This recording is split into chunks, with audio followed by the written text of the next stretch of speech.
Senator Reed, Yes. as you know, Professor. I'm asking questions about efficiency. Yes, sir. And I've heard you talk about efficiency. Obviously, it's something that you're focused on. Mm-hmm. And you also understand that resources are limited, I do. that we need to make smart decisions. Do you see strategic planning as something that would help guide the future of Atlanta?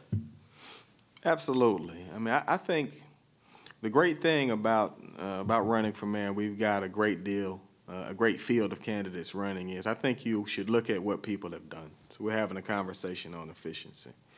When I was a member of the Senate, I abolished the traffic court, which was not an easy thing to do. I know the Representative Irvin can verify that. I abolished the traffic court and merged those functions with the municipal court. And that efficiency or that effort actually freed up more than $7 million annually in savings for the city of Atlanta. So when you hear people who are talking about efficiency and consolidation, I'm the person who has done it in this race. I do believe that long-term planning is appropriate. I think the horizon should probably be about a 2-year horizon rather than a 4-year horizon. So I would be more comfortable in the 2-year space, and I would look towards strategic planning in the 4-year space with regard to achieving my goal of adding 750 police officers over 4 years. When I think about strategic planning and well, we haven't done it, really. And that tells you something, right? When people haven't done something, they usually had a reason. And I would suspect maybe it's because people like to set priorities, but they don't like to have to talk about trade-offs. Yes. And how do you feel about that? You've talked about your concerns about crime. Yes. There are trade-offs, though, if we decide to focus on crime. Is that something you would see coming up in a strategic planning process, and how do you think we could deal with that? Well, I do, candidly, but I actually embrace strategic planning because I think that it helps you set the direction and allows the public to know where you're going. The reason that I've talked about how I feel about public safety repeatedly is I want everybody to know where I'm going to go. And I'm going to assemble a team, even with my strategic planning, that lets everyone know that this is my priority, and then fixing the fiscal affairs of the city so that we have a sustainable budget are my priority. The most beneficial part of strategic planning for me is that it puts a plan in place that once you are the mayor and once you say is where you want to go, the public knows and they can track it. So once you come to an agreement... Oh, we'll get to that. Okay, I'm sorry, but that's what I believe the benefit is. I think that when you have a plan that you expose to the light of day, the mayor buys into it, hopefully the council buys into it, we all know what we said and where we were going. And the public has a point of reference to see whether you're doing what you said you would do. And when you say what you're going to do, the next thing we might do is measure it. And I know you know performance measurement is an important topic for mayors today.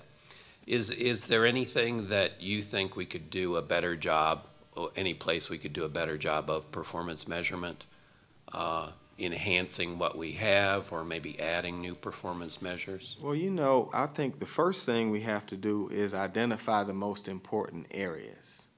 So what I don't want to do is to walk into a situation where we're making recommendations where we are measuring everything at once. I don't want to bite off more than we can chew. What I do want to do is to say, what are the things that government needs to do and must do well, and identify those and set a performance tool to measure that.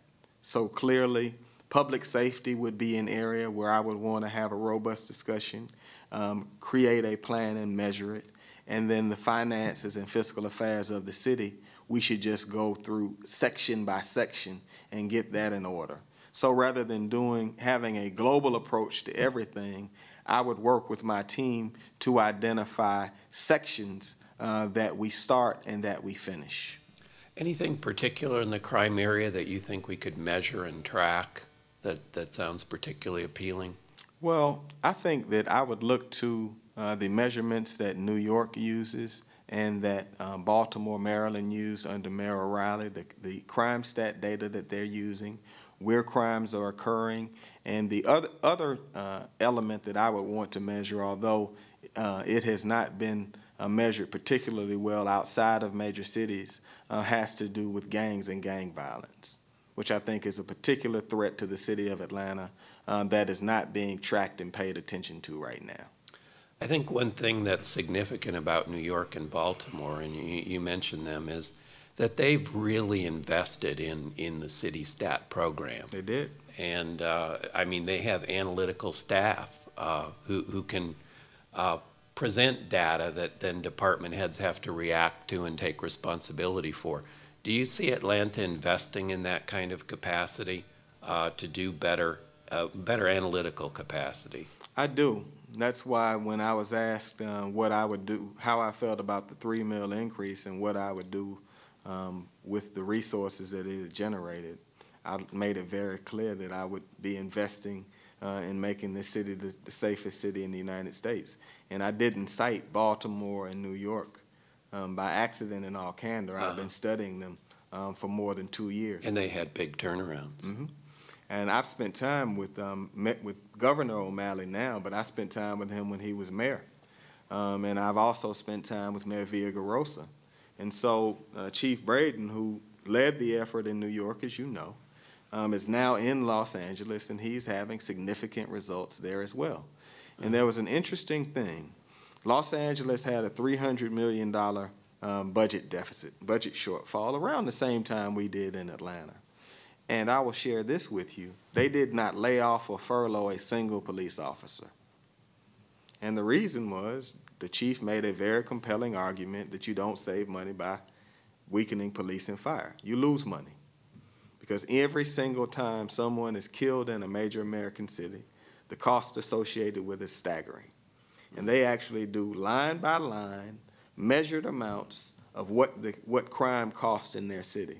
And I'm going to do the same thing. You seem very interested in performance. Do you think the city of Atlanta has a culture of performance? And if not, what would you do to help improve it? Well, or create one? You know, I'm looking forward, not back. And what I know is that Atlanta is going to have to fundamentally change in order to continue the trajectory that has made the city what it is. And what I know is that there is an enormous amount of goodwill in the community, and that there is an enormous amount of people who are very smart and gifted who want to come into government, but you are going to have to let them be as good as they can be. And what I'm going to do is to have an administration where talent and merit rules the day at all cost. And I'm going to bet my mayorship on it. That's what I believe. And I think that kind of leadership and change is what is necessary to move Atlanta forward in a number of areas. So to move Atlanta forward in terms of measurements, to move Atlanta forward in terms of ongoing problems that we've had with crime, to move Atlanta forward in terms of basic functions like providing building permits and certificates of occupancy, things that we've talked about year in and year out. It is time for us to break through and make real progress on it, because I just don't think the people are going to tolerate it much longer. I mean, my sense when I'm around the city is that people are fed up.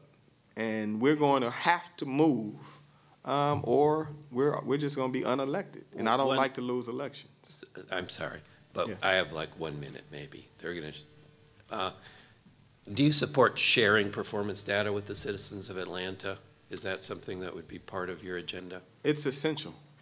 I support transparency and sharing the information in the broadest way, except with regard to personnel records of employees. But everything else that we do and that the city of Atlanta pays for, I believe that we should put on the table and open it up to the light of day.